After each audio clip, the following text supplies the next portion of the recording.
Pero ilan kayo magkakapatid? So lahat kayo magkakapatid nagpunta ng abroad? Bandang huli. Dalawa lang naman kami. May Dalawa. kapatid akong babae, mas bata. Anong ginagawa sumunod na niya rin yun? siya. Ngayon ano na siya? Housewife. Housewife. Magaling na housewife siya. Okay. Yeah, magaling siyang So housewife. nag-iba yung ano nyo?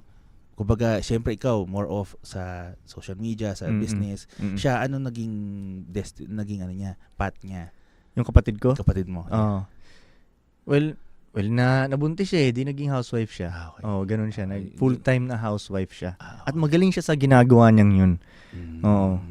Tsaka sabagay sa pamilya naman namin tol, kanya-kanyang account kami. Like, diskarte mo yan, diskarte ko to. Yan, si nanay, iba rin diskarte niya. Ganun kami. Pero ano kami, solid kami na pamilya. Masasabi kong solid. Hindi kami lagi nagsasama. Wala kang makikita picture namin na magkakasama kami ng Christmas Tsaka New Year. Wala kaming ganung family picture. Pero yung relationship namin, parang lagi kami magkakasama.